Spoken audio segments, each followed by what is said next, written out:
Second kind of activity ratio ആണ് ഇനി നമ്മൾ പഠിക്കാൻ പോകുന്നത്. ഡെപ്റ്റേഴ്സ് ടേൺ ഓവർ റേഷ്യോ എന്ന് പറയുന്നത്. ഡെപ്റ്റേഴ്സ് ടേൺ ഓവർ റേഷ്യോ എന്ന് സിമ്പിളായിട്ട് പറഞ്ഞിട്ടുണ്ടെങ്കിൽ, നമുക്ക് ക്യാഷ് തരാനുള്ള ആൾക്കാർ എത്ര പെട്ടെന്നാണ് നമുക്ക് ക്യാഷായിട്ട് കൺവേർട്ട് ചെയ്ത് കിട്ടുന്നത്, അവരുടെ കയ്യിൽ നിന്ന് എത്ര പെട്ടെന്നാണ് നമ്മളത് ക്യാഷായിട്ട് കൺവേർട്ട് ചെയ്ത് എടുക്കുന്നത്, നമ്മളെ അടുത്ത് നിന്ന് കടം വാങ്ങിച്ചിട്ടുള്ളവരുടെ അടുത്ത് നിന്ന് നമ്മൾ എത്ര പെട്ടെന്നാണ് ക്യാഷായിട്ട് അത് കൺവേർട്ട് ചെയ്യുന്നത് എന്നുള്ളതാണ് അതിൻ്റെ സിംപ്ലി നമുക്കത് പറയാം, ഡെപ്റ്റേഴ്സ് ടേൺ ഓവർ റേഷ്യോ.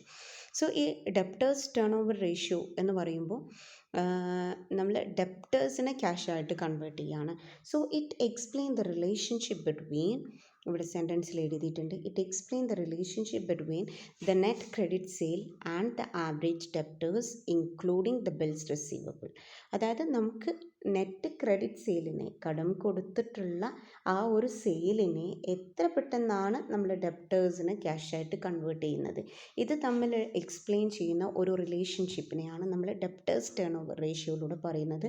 അതിൻ്റെ സ്റ്റാൻഡേർഡ് ടൈം എന്ന് പറയുന്നത് സാധാരണ രീതിയിൽ 7 ടൈംസ് ആണ്. സോ ഇതിന് രണ്ട് രീതിയിലുള്ള കോമ്പോണൻസുകളാണുള്ളത്. One is net credit sale, അതായത് നമ്മൾ എത്രയാണ് കടത്തിന് കൊടുത്തിട്ടുള്ളത് അത്. പിന്നെ ഡെപ്റ്റേഴ്സ് എന്ന് പറയുമ്പോൾ എത്രയാണ് നമുക്ക് അത് കിട്ടിയിട്ടുള്ളത് അത്. ഓക്കെ, സോ ഈ ഒരു രണ്ട് റിലേഷൻഷിപ്പാണ് നമ്മൾ എന്ത് ചെയ്യുന്നത്, ഇത് എക്സ്പ്രസ് ചെയ്യുന്നത്. ഇതിന് രണ്ട് കോമ്പോണൻസ് ആണുള്ളത്. വൺ ഇസ് നെറ്റ് ക്രെഡിറ്റ് സെയിലാണ്, അത് വൺ ഇസ് ആവറേജ് ഇവിടെ ഞാൻ എഴുതിയിട്ടുണ്ട്, ബ്രാക്കറ്റിൻ്റെ ഉള്ളിൽ നോക്കിയാൽ മനസ്സിലാവും, average debtors including bills receivable എന്നുള്ളതാണ്. സോ അതിൽ ഫസ്റ്റ് കോമ്പോണൻസ് കാണാൻ, നെറ്റ് ക്രെഡിറ്റ് സെയിൽ എങ്ങനെയാണെന്നുള്ളത് കാണാൻ. നെറ്റ് എന്ന് പറയുമ്പോൾ എപ്പോഴും നിങ്ങൾക്കറിയാം, എന്തോ ഒരു കാര്യം ഫിഗർ നമ്മൾ അതിൽ നിന്ന് മൈനസ് ചെയ്തിട്ടുണ്ടെങ്കിലാണ് നമുക്ക് നെറ്റ് കിട്ടുന്നത് അല്ലേ. സോ ഈ നെറ്റ് ഇവിടെ ഞാൻ എഴുതിയിട്ടുള്ളത് ഒരു മിസ്റ്റേക്ക് ഉണ്ട്, ഞാൻ നെറ്റ് ക്രെഡിറ്റ് സെയിൽ എഴുതിയിട്ടുണ്ട്. ഓക്കെ, താഴെ നോക്കിയാൽ മതി. നെറ്റ് ക്രെഡിറ്റ് സെയിൽ കാൽക്കുലേറ്റ് ചെയ്യാൻ നമ്മൾ എങ്ങനെയാണ് ചെയ്യുക, net credit sale is equal to net credit sale is equal to ഇവിടെ. ഓക്കെ, അത് ഞാൻ എഴുതിയിട്ടില്ല, അതാണ് ഞാൻ മിസ്റ്റേക്ക് എന്ന് പറഞ്ഞത്. ഗ്രോസ് ക്രെഡിറ്റ് സെയിലിൽ നിന്ന്, അഥവാ മൊത്തത്തിലുള്ള ക്രെഡിറ്റ്സ് നമ്മൾ കടം വിറ്റിട്ടുള്ളതിൽ നിന്ന് മൈനസ് സെയിൽസ് റിട്ടേൺ, എന്തെങ്കിലും സെയിൽസ് റിട്ടേൺ ഉണ്ടെങ്കിൽ അത് കുറച്ചിട്ടുള്ള ബാക്കി ഭാഗത്തെയാണ് നമ്മൾ എന്ത് വിളിക്കുന്നത്, നെറ്റ് ക്രെഡിറ്റ് സെയിൽ എന്ന് വിളിക്കുന്നത്. ഇനി എങ്ങനെയാണ് നമുക്ക് ഈ ഗ്രോസ് ക്രെഡിറ്റ് സെയിൽ എങ്ങനെയാണ് കിട്ടുക, എപ്പോഴാണ് നമുക്ക് ഗ്രോസ് ക്രെഡിറ്റ് സെയിൽ കിട്ടുക, നമ്മൾ കമ്പനിയുടെ ടോട്ടൽ സെയിലിൽ നിന്ന് ക്യാഷ് സെയിൽ മൈനസ് ചെയ്തിട്ടുണ്ടെങ്കിൽ നമുക്ക് കിട്ടും. അഥവാ സെയിൽ രണ്ട് രീതിയിലുണ്ടാവാം. ഒന്ന് നമ്മൾ കടത്തിന് കൊടുക്കാം, അതിനെയാണ് നമ്മൾ ക്രെഡിറ്റ് സെയിൽ എന്ന് പറയുന്നത്. മറ്റൊന്ന് നമുക്ക് അപ്പോൾ തന്നെ അത് നമ്മൾ സെയിൽ ചെയ്തിട്ട് നമുക്ക് ക്യാഷായിട്ട് കൺവേർട്ട് ചെയ്യാം. ഈ രണ്ട് രീതിയിലുള്ള സെയിലാണല്ലോ സാധാരണ രീതിയിൽ ഒരു ബിസിനസ്സിൻ്റെ അകത്ത് ഉണ്ടാവുന്നത് അല്ലേ. സോ ഈ ഒരു ഇതിനെ നമ്മൾ ഗ്രോസ് ക്രെഡിറ്റ് സെയിൽ എങ്ങനെയാണ് നമുക്ക് കിട്ടുക, ടോട്ടൽ സെയിലിൽ നിന്ന്. സോ സെയിലിൽ നിന്ന് നമ്മൾ എന്ത് ചെയ്താൽ മതി, ക്യാഷ് സെയിൽ മൈനസ് ചെയ്തിട്ടുണ്ടെങ്കിൽ നമുക്ക് എന്ത് കിട്ടും, ക്രെഡിറ്റ് സെയിൽ കിട്ടും. അതാണ് ഇവിടെ പറയുന്നത്. ഇതൊന്നും തരാത്ത കേസിലാണ് നമ്മൾ പറയുന്നത് കേട്ടോ. ഇതിപ്പോൾ നിങ്ങൾക്ക് തരുവാണ്, total sale of the company is this, അതിൽ ക്യാഷ് സെയിൽ ഇത്രയാണെന്ന് പറഞ്ഞാൽ അത് മൈനസ് ചെയ്തിട്ടുണ്ടെങ്കിൽ നിങ്ങൾക്ക് എന്ത് കിട്ടും, എത്ര രൂപയ്ക്കാണ് കടത്തിന് വിറ്റിട്ടുള്ളത് എന്ന് കിട്ടും. അത് കിട്ടാനുള്ള ഒരു മാർഗ്ഗമാണ് അത് പറയുന്നത്. പിന്നെ നിങ്ങൾക്ക് അതിൽ തന്നെ എന്ത് ചെയ്തു, സെയിൽസ് റിട്ടേൺ കൂടെ തന്നിട്ടുണ്ടെങ്കിൽ അത് മൈനസ് ചെയ്തിട്ടാണ് മതി. ഓക്കെ, ഇനി എങ്ങനെയാണ് നമുക്ക് ആവറേജ് റിസീവബിൾ അല്ലെങ്കിൽ ആവറേജ് ഡെപ്റ്റേഴ്സ് കിട്ടുന്നത് എന്നുള്ളതാണ്. Opening debtors plus closing debtors divided by 2 നമുക്ക് ചെയ്തിട്ടുണ്ടെങ്കിൽ നമുക്ക് ആവറേജ് ഡെപ്റ്റേഴ്സ് കിട്ടും. Okay, opening plus closing divided by 2. Provision for bad ഡെപ്റ്റ് should not be deducted from the debtors. ഈ ഒരു കാര്യം നിങ്ങൾ എന്ത് ചെയ്യേണ്ട, ഡെപ്റ്റേഴ്സിൽ നിന്ന് കുറക്കേണ്ട ആവശ്യമില്ല. പ്രൊവിഷൻ ഫോർ ബാഡ് ഡെപ്റ്റ് നിങ്ങൾക്ക് ക്വസ്റ്റ്യനിൽ കൺഫ്യൂഷൻ ചെയ്യാൻ വേണ്ടിയിട്ട് അതിലിടാം. സോ അതൊന്നും നിങ്ങൾ കുറക്കണ്ട, നേരെ നിങ്ങൾ ഡെപ്റ്റേഴ്സ് പ്ലസ് അതിൽ ഓപ്പണിംഗ് ഡെപ്റ്റേഴ്സ് തന്നിട്ടുണ്ട്, ക്ലോസിംഗ് ഡെപ്റ്റേഴ്സ് തന്നിട്ടുണ്ട്, ബിൽസ് റിസീവബിൾ തന്നിട്ടുണ്ട്, ഇതെല്ലാം കൂടെ ആഡ് ചെയ്യുക, അതിനെ 2 കൊണ്ട് ഡിവൈഡ് ചെയ്താൽ എങ്കിൽ നിങ്ങൾക്ക് എന്ത് കിട്ടും, ആവറേജ് ഡെപ്റ്റേഴ്സ് കിട്ടും. സോ ഇത് ഇനി നിങ്ങൾക്ക് നമ്മൾ കൺവേർട്ട് ചെയ്യാൻ പറഞ്ഞിട്ടുണ്ടെങ്കിൽ, അഥവാ നേരത്തെ നമ്മൾ സ്റ്റോക്ക് വെലോസിറ്റി പഠിച്ചതുപോലെ തന്നെ ആവറേജ് കളക്ഷൻ പീരീഡ് അല്ലെങ്കിൽ വെലോസിറ്റി ചെയ്യാൻ വേണ്ടിയിട്ട് പറഞ്ഞാൽ, ഇവിടെ നമ്മൾ വെലോസിറ്റി എന്നുള്ള ടേമിന് പകരം നമ്മൾ യൂസ് ചെയ്യുന്നത് ആവറേജ് കളക്ഷൻ പീരീഡ്, നമ്മൾ കളക്ട് ചെയ്യുന്ന ക്യാഷിൻ്റെ പീരീഡ് എന്ന ടേമിലാണ് പറയുന്നത്. അത് നിങ്ങൾക്ക് ഡേയ്സിലേക്ക് കൺവേർട്ട് ചെയ്യണമെങ്കിൽ എന്ത് ചെയ്യുക, 365 divided by debtors turnover ratio. അല്ല എങ്കിൽ ഇനി നിങ്ങൾക്ക് മന്തിലേക്ക് കൺവേർട്ട് ചെയ്യാൻ പറഞ്ഞാലോ, 365 ഡേയ്സിന് പകരം 12 divided by debtors turnover ratio. ഇങ്ങനെ ചെയ്താൽ മതി. ഓക്കെ, ഈ ഇക്വേഷനൊക്കെ കൂടെ വായിച്ചിട്ട് കൺഫ്യൂഷൻ ആവരുത്. ഞാൻ നിങ്ങൾക്ക് നേരത്തെ തന്നിട്ടുള്ള ഐഡിയ മാത്രം യൂസ് ചെയ്താൽ മതി. സ്റ്റോക്ക് വെലോസിറ്റിയും ഡെപ്റ്റേഴ്സ് വെലോസിറ്റിയും ഒക്കെ കാണാൻ സെയിം ആണ്. മന്തിൽ ചോദിച്ചിട്ടുണ്ടെങ്കിൽ നിങ്ങൾ 12 ഡിവൈഡഡ് ബൈ നിങ്ങൾക്ക് എത്രയാണോ ഡെപ്റ്റേഴ്സ് ടേൺ ഓവർ റേഷ്യോ കിട്ടിയിട്ടുള്ളത് അതുകൊണ്ട് ഡിവൈഡ് ചെയ്യുക.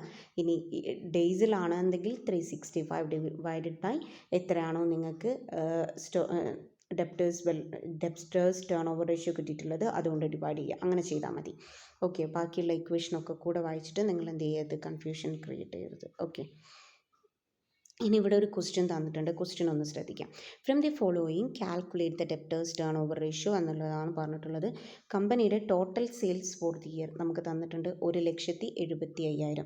ടോട്ടൽ സെയിലാണ് തന്നിട്ടുള്ളത്. മനസ്സിലാക്കുക, കമ്പനിയുടെ ടോട്ടൽ സെയിലാണ്. അതിൽ ടോട്ടൽ സെയിലിൻ്റെ 20%, ടോട്ടൽ സെയിലിൻ്റെ 20% എന്താണ്, ക്യാഷ് സെയിലാണെന്ന് പറഞ്ഞിട്ടുള്ളത്. അഥവാ 1,75,000-ൻ്റെ 20% എന്താന്ന് പറഞ്ഞു നിങ്ങളുടെ അടുത്ത്, ക്യാഷ് സെയിലാന്ന് പറഞ്ഞു. അപ്പോൾ ബാക്കിയുള്ളത് എന്തായിരിക്കും, ക്രെഡിറ്റ് സെയിലായിരിക്കും അല്ലേ. അപ്പോൾ അത് നിങ്ങൾ മനസ്സിലാക്കുക. ഓക്കെ, അപ്പോൾ ഈ ഒരു പെർസെൻറ്റേജ് നിങ്ങൾ എന്ത് ചെയ്യുക, കാൽക്കുലേറ്റ് ചെയ്യുക. എന്നിട്ട് ഇത് നിങ്ങൾ എന്ത് ചെയ്യാൽ മതി, ഇതാണ് നമ്മുടെ ക്യാഷ് സെയിൽ എന്ന് പറയുന്നത്. അഥവാ എത്ര രൂപ ഉണ്ടാവും, അതിനെ നമ്മൾ മൾട്ടിപ്ലൈ ചെയ്തിട്ടുണ്ടെങ്കിൽ എത്ര രൂപ ഉണ്ടാവും, 20 കൊണ്ട് നിങ്ങൾ എന്ത് ചെയ്താൽ മതി, മൾട്ടിപ്ലൈ ചെയ്താൽ മതി. അപ്പോൾ നിങ്ങൾക്ക് എന്ത് ചെയ്യും, ടോട്ടൽ ഫിഗേഴ്സ് കിട്ടും അല്ലേ. ടോട്ടൽ എന്താ നിങ്ങൾക്ക് കിട്ടുന്ന ആൻസർ, ക്യാഷ് സെയിലാണ് കിട്ടുന്നത്, ക്യാഷ് സെയിൽ. എന്നിട്ട് ഈ കിട്ടിയിട്ടുള്ള ആൻസറിന് ഞാനിവിടെ ചെയ്ത് തന്നെ കാണിച്ചു തരാം, ഇനി നിങ്ങൾ തെറ്റിക്കരുത്. Okay, 1750 into 20 0.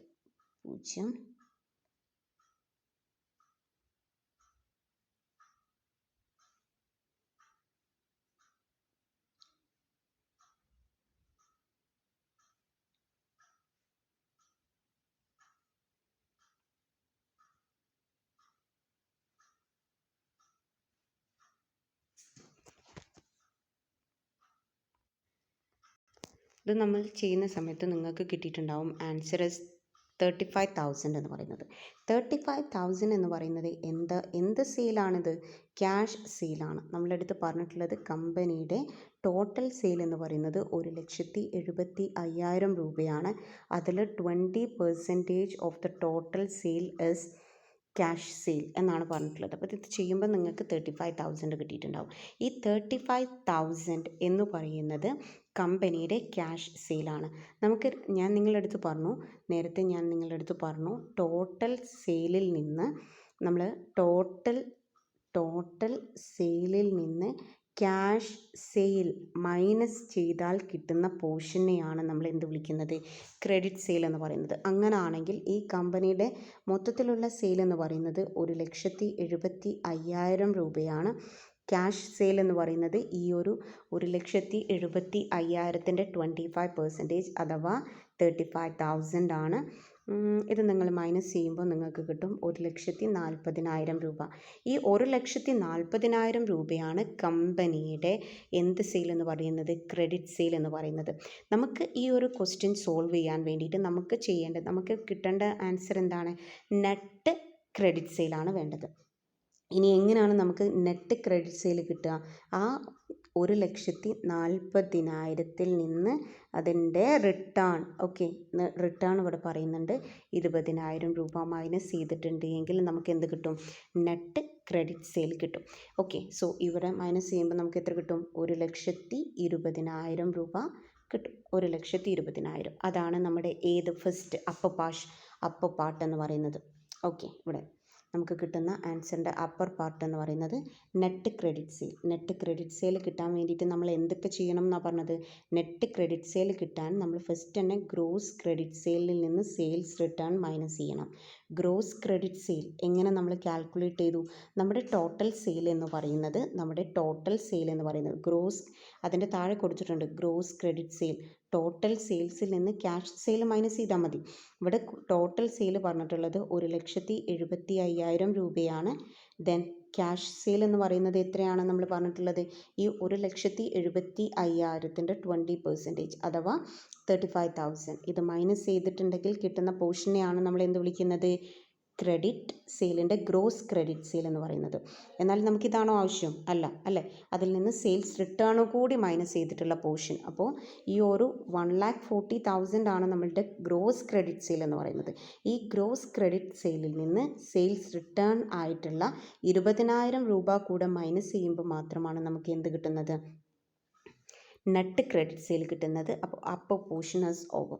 ദെൻ ഇനി നമുക്ക് കിട്ടേണ്ടത് അതിൻ്റെ ബിലോ പോർഷനാണ്. ബിലോ പോർഷൻ കിട്ടാൻ വേണ്ടിയിട്ട് നമ്മൾ ആവറേജ് ഡെപ്റ്റേഴ്സ് അല്ലേ, average debtors opening debtors plus opening plus closing divided by 2 ഈ ഒരു ഇക്വേഷൻ നമ്മൾ എന്ത് ചെയ്യണം? ഇതിൽ യൂസ് ചെയ്യണം. ഈ ഒരു ഇക്വേഷൻ നമ്മൾ യൂസ് ചെയ്യണം. സോ നമുക്ക് ക്വസ്റ്റ്യനിലേക്ക് പോവാം. ഇവിടെ ഇനി നമുക്കത് സോൾവ് ചെയ്യാൻ എന്തൊക്കെയുണ്ട്? ഓപ്പണിംഗ് പ്ലസ് ക്ലോസിംഗ് ഉണ്ട്. രണ്ടും കൂടെ ആഡ് ചെയ്യുക, ഡിവൈഡ് ചെയ്യുക. അഥവാ 1,00,000 ഇല്ല കേട്ടോ, 12,000 പ്ലസ് 80,000 20,000 രൂപ. 20,000 ഡിവൈഡഡ് ബൈ 2. 20,000 ഡിവൈഡഡ് ബൈ 2 എത്ര വരും? 10,000 രൂപ അല്ലേ? 10,000 രൂപ. അതാണ് നമ്മൾ എന്തെന്ന് വിളിക്കുന്നത്? ആവറേജ് ഡെപ്റ്റേഴ്സ് എന്ന് പറയുന്നത്. അപ്പം അപ്പർ പോർഷനിൽ നമ്മൾ എഴുതിയിട്ടുള്ള 1,20,000 നേരത്തെ സോൾവ് ചെയ്തിട്ട് കിട്ടിയിട്ടുള്ള 1,20,000 ഡിവൈഡഡ് ബൈ 10,000 ചെയ്തിട്ടുണ്ടെങ്കിൽ അഥവാ എത്ര കിട്ടും? ഇത് 12 ടൈംസ് അല്ലേ? ഈ ടൈംസ് ഇത്രയുമാണ് നമ്മളുടെ എന്തെന്ന് പറയുന്നത്? ഡെപ്റ്റേഴ്സ് ടേൺ ഓവർ റേഷ്യോ എന്ന് പറയുന്നത്. ഓക്കെ, ഇവിടെയും വേറൊരു ക്വസ്റ്റ്യൻ ഉണ്ട്.